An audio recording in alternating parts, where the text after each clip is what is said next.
Então, boa noite a todos, mais uma vez. Hoje a gente vai falar sobre o capítulo 19 do Evangelho segundo o Espiritismo. O capítulo se chama A Fé Transporta Montanhas. A gente vai falar mais especificamente sobre os itens de 8 a 10, que é a parábola da figueira que secou. Eu assisti 2 vídeos do Haroldo, para me ajudar a me preparar para essa palestra. Um deles se chama Parábola da Figueira Seca e o outro é um quadro Pérolas do Evangelho, a Parábola da Figueira Seca. Mas se eu falar qualquer coisa equivocada, não culpem o Haroldo, é a minha interpretação. Então, a parábola é a seguinte: quando saíam de Betânia, ele teve fome, e vendo ao longe uma figueira, para ela encaminhou-se, a ver se acharia alguma coisa. Tendo-se, porém, aproximado, só achou folhas, visto não ser tempo de figos. Então disse Jesus à figueira: que ninguém coma de ti fruto algum. O que seus discípulos ouviram. No dia seguinte, ao passarem pela figueira, viram que secara até a raiz. Pedro, lembrando-se do que dissera Jesus, disse: Mestre, olha como secou a figueira que tu amaldiçoaste. Jesus, tomando a palavra, lhe disse: Tende fé em Deus. Digo-vos em verdade, que aquele que disser a esta montanha, tira-te daí e lança-te ao mar, mas sem hesitar no coração, crente, ao contrário, firmemente, de que tudo o que houver dito acontecerá, verá que, com efeito, acontece. Marcos, capítulo 11, versículo de 12 a 14 e versículos de 20 a 23. Então, essa passagem do Evangelho, segundo um pouco dos estudos, ela ocorreu em abril. Porém, as figueiras só davam frutos no fim de maio. Mas Jesus com certeza já sabia disso. Então, sabendo disso, por que Jesus foi até a figueira para ver se tinha alguma coisa, Que o texto diz, ele foi até a figueira e olhou se tinha alguma coisa. Ele não fala que ele foi lá ver se tinha figo. Ele foi ver se tinha alguma coisa. Mas por que então que Jesus foi até a figueira? Porque algumas árvores dão frutos fora de época, que são chamados frutos temporões. Que fora de época, na época era mais relacionado a antes do tempo, mas hoje em dia o fora de época é usado tanto para antes como para depois. É simplesmente fora de época. E o fato da figueira estar cheia de flores, cheia de folhas, como diz o texto, era um sinal de que deveriam haver frutos. Normalmente é quando a árvore está cheia de folhas, flores, que diz que ela está ali provavelmente cheia de frutos. Então, de longe, Jesus viu a figueira cheia de folhas. O que poderia dizer haver frutos. Então, foi até lá para ver se havia alguma coisa. Mas como não havia frutos, ele disse que nunca mais ninguém comesse fruto daquela figueira. Depois voltaremos ainda a essa passagem, Então, seguindo aqui no que está lá no Evangelho, a figueira que secou é o símbolo dos que apenas apresentam propensão para o bem, mas que, em realidade, nada de bom produzem. Dos oradores que mais brilho têm do que solidez, cujas palavras trazem superficial verniz, de sorte que agradam aos ouvidos, sem que, entretanto, revelem, quando perscrutadas, algo de substancial para os corações. É de perguntar-se que proveito tiraram delas os que as escutaram. Simboliza também todos aqueles que, tendo meios de ser úteis, não são. Todas as utopias, todos os sistemas ocos, todas as doutrinas carentes de base sólida. O que as mais das vezes falta é a verdadeira fé. A fé produtiva, a fé que abala as fibras do coração, a fé, numa palavra, que transporta montanhas. São árvores cobertas de folhas, porém baldas de frutos, escassas de frutos. Por isso é que Jesus as condena à esterilidade, porquanto dia virá em que se acharão secas até a raiz. Quer dizer que todos os sistemas, todas as doutrinas que nenhum bem para a humanidade houverem produzido, cairão, reduzidas a nada. Que todos os homens deliberadamente inúteis, por não terem posto em ação os recursos de que traziam consigo, serão tratados como a figueira que secou. Então, não é uma amaldiçoação, né? É uma condenação, porque eles falharam com a justiça do Pai, precisam prestar contas desse erro, desse equívoco. E aqui, se a gente lembrar, né, o povo de Israel era um povo no qual Jesus investira por mais de 1000 anos, com a vinda de diversos profetas e missionários, com o intuito de ter a sua árvore do Evangelho com sólidas raízes e em terreno fértil. Infelizmente, os hebreus não fizeram jus a esse investimento e viviam somente de aparências, não tendo frutificado em seus corações os ensinamentos recebidos. A exemplo da figueira, também eram uma propaganda enganosa. E aqui, né, quando falamos dos hebreus, não nos esqueçamos que muito provavelmente éramos nós que estávamos lá, né? A gente é uma doutrina reencarnacionista, então para não julgarmos os hebreus, provavelmente era a gente que estava lá. E aqui, né, quando fala que foi um investimento de 1000 anos, né, então não nos esquecendo que a nossa doutrina é reencarnacionista, podemos considerar que as pessoas da época de Jesus reencarnaram pelo menos umas 7 vezes, se a gente considerar um tempo de 150 anos entre ter vivido, desencarnado, passado um tempo na erraticidade, reencarnado de novo. Se a gente fizer uma média só por base de 150 anos, 7 vezes 150 dá 1050. Então, se a gente imaginar, essas pessoas que viviam na mesma época que Jesus, tinham estado lá durante esse período de 1000 anos antes, pelo menos umas 7 vezes. Isso quer dizer que elas viveram não uma só vez, mas muitas vezes como contemporâneos de vários profetas e missionários. Então eles tiveram realmente muito investimento, muito conhecimento enriquecedor do que diz respeito a acreditar num Deus único, de como deveríamos nos portar uns com os outros, tudo isso para que fosse preparado o terreno para que quando Jesus viesse, o melhor pudesse ser tirado desse momento maravilhoso que foi a presença de Jesus aqui na Terra. Mas infelizmente se perderam no caminho devido às nossas ainda muito grandes tendências ao egoísmo, à vaidade, o orgulho, a ganância.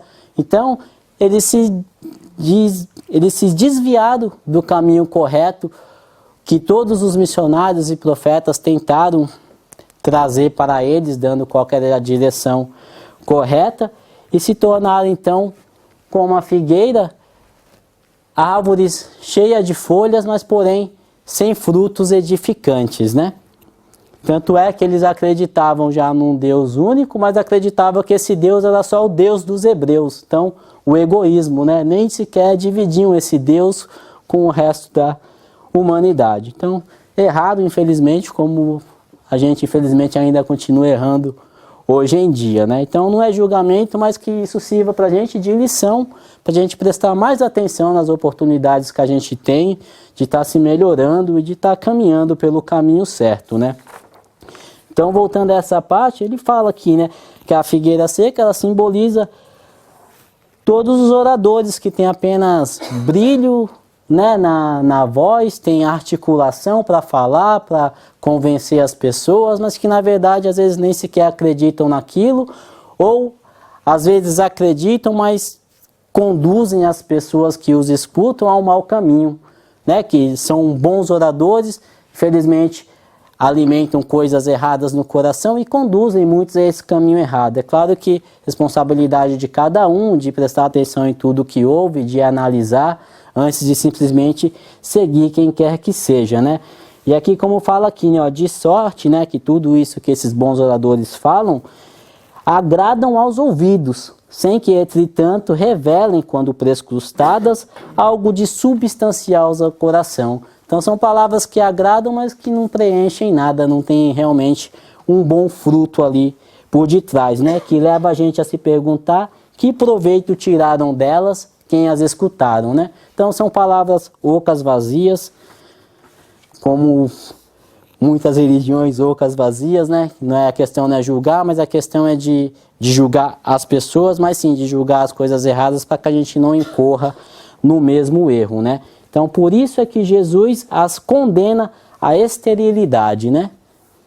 Porquanto o dia virá que se acharão secas até a raiz. Então é uma condenação devido ao mau proceder. Essa outra parte, né? Os médios são os intérpretes dos espíritos. Suprem nestes últimos, nos espíritos, a falta de órgãos materiais pelos quais transmitam suas instruções. Daí vem os serem dotados de faculdades para esse efeito. Nos tempos atuais de renovação social, cabe-lhes aos médiuns uma missão especialíssima. São árvores destinadas a fornecer alimento espiritual a seus irmãos. Multiplicam-se em números, para que abunde o alimento. Há-os por toda parte, em todos os países, em todas as classes da sociedade, entre os ricos e os pobres, entre os grandes e os pequenos, a fim de que em nenhum ponto faltem e a fim de ficar demonstrado aos homens que todos são chamados. Se, porém, eles desviam do objetivo providencial, a preciosa faculdade que lhes foi concedida, se a empregam em coisas fúteis ou prejudiciais, se a põem a serviço dos interesses mundanos, se, em vez de frutos sazonados, dão maus frutos, se recusam a utilizá-la em benefício dos outros, se nenhum proveito tiram delas para si mesmos, melhorando-se, são quais a figueira estéril. Deus lhes retira um dom que se tornou inútil neles, a semente que não sabem fazer que frutifique, e consentirá que se tornem presa dos espíritos maus. Então essa parte aqui, essa passagem aqui, muito mais direcionadas a nós, principalmente, que nos dizemos espíritas, né? Que já conhecemos essa realidade das reencarnações sucessivas, que já compreendemos o que quer dizer ser um médium, né? Então, essa mensagem aqui é realmente para nós. Ser médium é uma grande responsabilidade de trabalhar na seara do Cristo, e se a gente faz mau uso de todo o suporte que a gente tem com relação à nossa mediunidade, uma hora os bons espíritos se afastam, e isso aqui que a gente pensa que é uma condenação é simplesmente uma causa e efeito, né? Os bons se afastam, os maus espíritos se aproximam, e uma vez que a gente se deixa induzir e se doutrinar por esses maus espíritos, a gente acaba então se tornando presa deles, né? Então aqui, nós médiuns somos como a figueira ou qualquer outra árvore frutífera. Somos os responsáveis pela nossa manutenção. Somos nós que escolhemos a qualidade da água com a qual seremos regados. A água benta, límpida e purificada com o amor do Cristo, ou a água suja e impura dos nossos vícios, o ódio, a inveja, a ganância, o orgulho e a nossa indiferença com o sofrimento alheio. Então é a gente que escolhe a qualidade da água com que a gente se rega, né? Então todos somos médiuns, a princípio com as potencialidades necessárias para mediunizar o amor do Pai em benefício dos nossos irmãos. Quando praticamos a caridade, estamos agindo como um canal mediúnico pelo qual o amor e a misericórdia do Pai passa para chegar aos nossos irmãos em necessidades. Então, não, isso aqui é a minha explanação, é o meu estudo. Então, todos nós somos médios, de uma maneira ou de outra, porque uma vez que a gente se conecta com o nosso Pai pelo pensamento, uma vez que a gente sabe que praticar a caridade, auxiliar quem estiver ao nosso alcance, isso é uma boa ação, a gente está simplesmente sendo médio da bondade de Deus quando a gente auxilia alguém. Então, e aí quando a gente fala, então, mas a gente tem também o que a gente chama de mediunidade ostensiva, né? Que essas são muito mais, a gente pode ver muito mais dentro das casas espíritas, principalmente quando elas são bem conduzidas, né? Então a mediunidade ostensiva são os tipos de mediunidade ostensiva, quando a pessoa tem a vidência, a audição, né? A conversação direta com o espírito. Então, quando falamos de mediunidade ostensiva, multiplicada deve ser a nossa vigilância, porque mediunidade ostensiva, na maioria dos casos, não é um sinal de superioridade moral, mas sim um sinal de muita dívida com a justiça de Deus. Daí a necessidade de tomarmos muito cuidado com a utilização que damos a essa mediunidade para não nos tornarmos presa dos espíritos maus, como diz no texto, né? Então muitas pessoas aí, às vezes têm o dom um pouco da vidência, de antever algumas coisas e passam a fazer disso o comércio, né? Cobrar para estar lendo mão. No início, às vezes até estão ali vendo realmente coisas que podem realmente acontecer, que elas não podem dizer isso vai acontecer, mas quando elas têm essa mediunidade da vidência, elas veem coisas que podem acontecer. E no início isso é muito mais próximo da verdade. Com o passar do tempo, quando a pessoa usa esse tipo de mediunidade para o comércio, por exemplo, para ganhar dinheiro, com o tempo os bons espíritos que estavam ali assistindo aquela pessoa se afastam. E quem se aproxima? Os espíritos zombeteiros, né? Aqui classificados como os maus espíritos, que vão fazer essa pessoa estar lendo a mão dos outros e falando coisa que não tem nada a ver. Enquanto as pessoas que são conhecidas, né, na mídia por esse tipo de dom e depois desaparecem, porque as coisas que elas falam passam de ter efeito, porque a companhia dos bons espíritos se afastaram e são os espíritos zombeteiros que se aproximam dela. Quando a gente volta aqui então na primeira passagem, né, que essa é a passagem do Evangelho, né, quando Jesus fala, né, que ninguém coma de ti nenhum fruto, ele está se referindo aqui também a todos nós, né? Médiuns, oradores, doutrinas que fazem mau uso do serviço que Deus confiou a nós, né? Então, quando Jesus fala não comer frutos de nenhuma árvore dessas, é uma bênção, né? Porque todos os oradores, médiuns, doutrinas, que tendo a oportunidade oferecida por Deus de trabalhar no bem e em prol do próximo, mas que por suas ainda enraizadas fraquezas, né, como o orgulho, a vaidade, se desviam do caminho do bem, todos eles são árvores que deixam de produzir bons frutos e passam a produzir maus frutos. Maus frutos esses dos quais se alimentam muitos dos nossos irmãos que buscam se melhorarem, que buscam saber mais sobre a vida, buscam saber mais sobre Deus, mas que também por invigilância e preguiça no que diz respeito a raciocinarem e refletirem sobre as informações que recebem, acabam se deixando levar por caminhos errôneos. Então esses irmãos equivocados são árvores dando então maus frutos, frutos desses com que muitos se alimentam, e aí não é só ele que vai pelo caminho errado, mas ele conduz um monte. E quando Jesus condena aquela árvore, condena a nós a não dar mais fruto algum, quando ele nos esteriliza, já é uma bênção, porque essa pessoa está deixando de arrastar outros com ela para o mau caminho.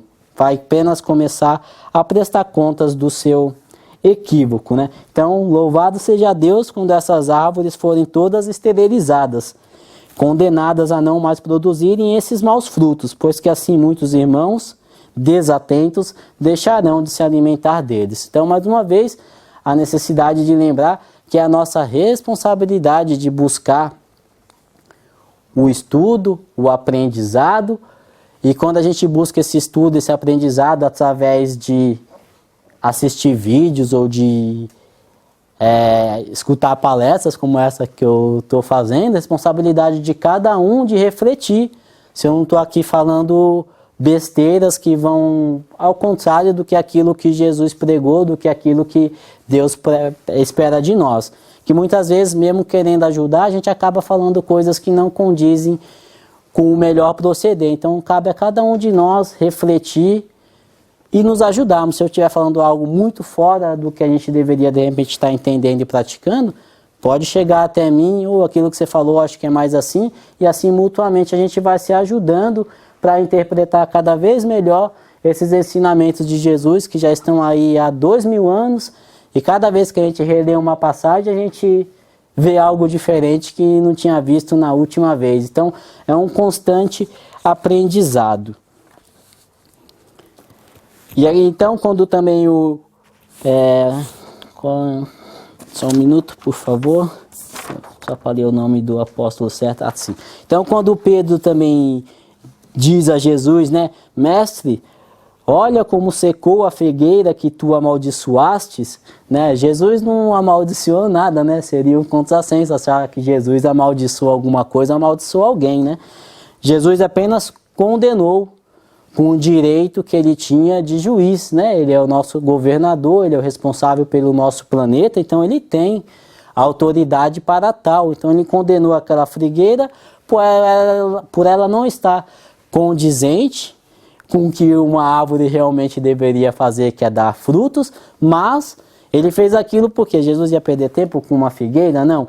Ele fez aquilo porque era costume da época de se fazer muitos ensinamentos através de parábolas, de exemplificações como essa da figueira, né? Então, o que Jesus queria mesmo mostrar, como o próprio texto depois nos fala muito bem, é que a gente, quando não produz aquilo que Deus espera de nós, ou principalmente quando a gente vem com certos dons que Deus nos confia momentaneamente, que é para o nosso próprio crescimento, é claro, mas principalmente para ajudar os outros, quando a gente faz mau uso de tudo isso, a gente está então infringindo a lei de Deus, e a condenação é simplesmente um efeito dessa nossa causa de ter infringido essa lei. Então, a nossa vida é um constante aprendizado, é uma constante busca de esforço, de se melhorar, e se faz necessário querer perseverar, que por mais que a gente pense que está aí se esforçando o suficiente, ainda não é tudo aquilo que a gente poderia fazer. A gente sempre poderia fazer mais e mais, mas às vezes a gente acaba priorizando outras coisas, principalmente coisas voltadas ao material, sempre usando a desculpa ou da família ou do trabalho. É claro, né?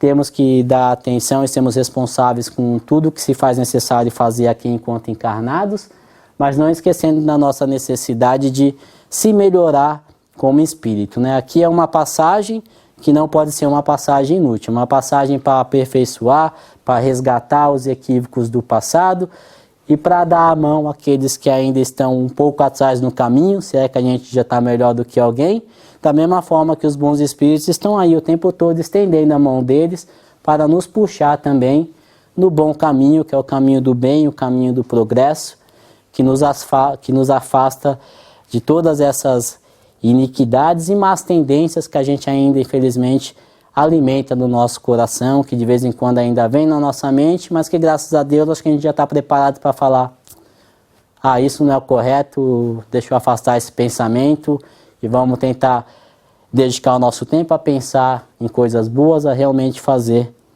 coisas boas. Então, é isso que eu tinha para compartilhar com vocês hoje. Vamos fazer oração.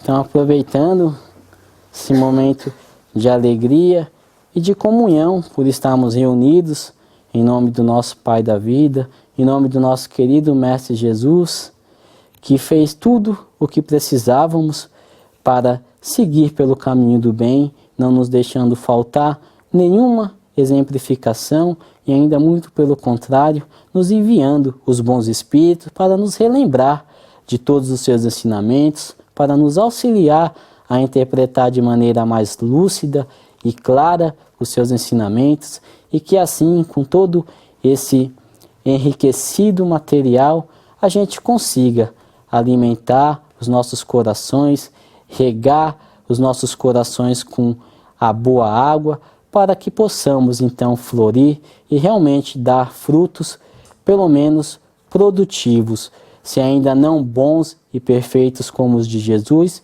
frutos que não vão fazer mal aos nossos irmãos. Que a luz do Pai esteja conosco, abençoe todos nós aqui presentes, encarnados e espíritos, e que esse amor, que essa bênção que Jesus envia em nossa direção, possa nos acompanhar após o passe, ao nosso retorno ao lar. Que assim seja.